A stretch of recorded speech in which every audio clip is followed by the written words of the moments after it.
En este primer caso, se trata de un general que gran parte, por no decirte la totalidad del público, conoce de primera mano. Y este no es otro que el señor Alejandro Magno. ¿Por qué Alejandro Magno está en este Quién podcast? es ese? ¿Quién es ese, no? Bueno, pues describir un poco sus principales hazañas. Sus principales hazañas son Ujú. principalmente, ¿no?, llevar a cabo la conquista de Asia Menor, el dominio de las islas del Egeo, así como también imponer el control de un pequeño reino como era el de Macedonia sobre toda Grecia, ¿no? Sobre todas esas polis, las cuales habían llevado durante siglos, ¿no?, una serie de guerras entre ellas por ver quién se hacía con el dominio. Pues a partir del señor Alejandro Magno, no podemos Ujú. decir que se produce esa consolidación y esa unificación del espacio helénico a través de un único poder, ¿no? Capaz de llevarlo a buen puerto todas esas fuerzas enfrentadas durante tanto tiempo. Alejandro Magno, ¿cuáles son sus principales virtudes? Podemos decir que es un genio militar que construye un aparato bélico sin precedentes y que sea una auténtica pisonadora para todos los poderes militares de la época. Un ejército que bebía ya de, ¿no?, pues de su padre Filipo II y de su tío Alejandro II, pero que Alejandro Magno lleva unas cuotas inalcanzables por aquel momento, a través de diferentes estrategias y tácticas militares como la del enfrentamiento oblicuo. ¿De qué se trata este enfrentamiento oblicuo? Pues donde la mayoría de genios militares apostaban siempre por el enfrentamiento de tipo frontal, ¿no?, llevado a cabo de cara contra el rival. Pues en este caso, Alejandro Magno apuesta por rodear, ¿no?, cercar al enemigo, rodeándolo y llevar a cabo un enfrentamiento por la retaguardia, no pillando a muchos pues desprovisto totalmente. Por sorpresa. Después, ¿cómo se articulaba este ejército de Alejandro Magno? A través de la estructura de la falange, ¿no?, que constaba de un total de 16 filas de Ujú. soldados, entre las cuales se repartían diferentes tipos, no, de infantería.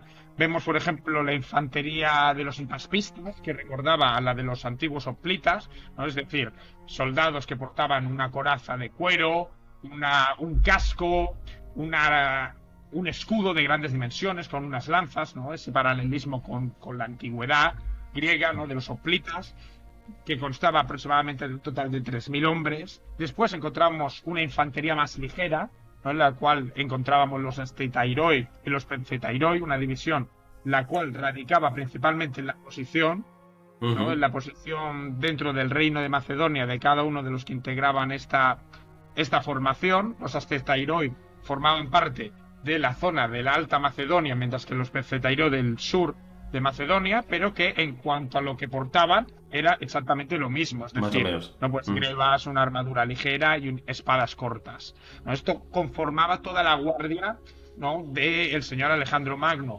Pero su ejército no solo estaba compuesto por macedonios, sino que los macedonios integraban un total de 13.500 unidades. Después encontrábamos 200.000 griegos del sur y 8.000 de procedencia balcánica, los cuales en su mayoría eran mercenarios. No vemos cómo ese ejército de Alejandro Magno constituía un total de 33.500 hombres, de los Mm. cuales podemos decir que más del 50% eran mercenarios. Vemos cómo en aquellos momentos no existe un ejército puramente nacional, no como los que encontraremos a partir del siglo XIX, incluso finales del XVIII en adelante, sino que son soldados que sí, que su oficio es el de soldado y que por lo tanto se deben a una causa no tanto nacional, sino puramente económica.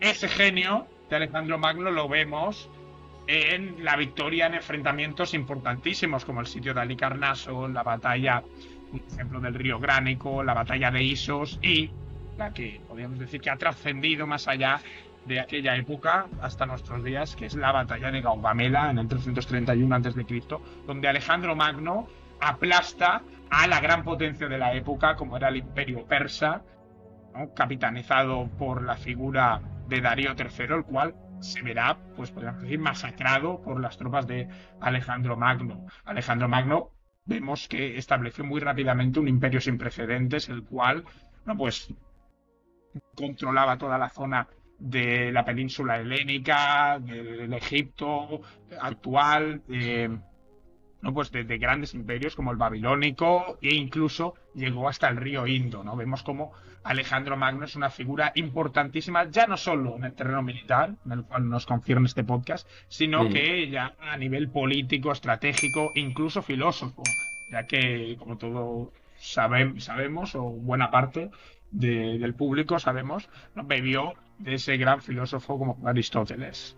Pues yo lo sitúo en mi top 1 de mejores generales a nivel personal.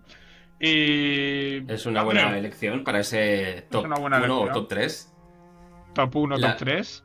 la verdad es que sí, es archi conocido y no es por nada, pero realmente fue uno de los mejores estrategas militares. Y además, ha habido una cosa que me ha parecido muy interesante de lo que has comentado.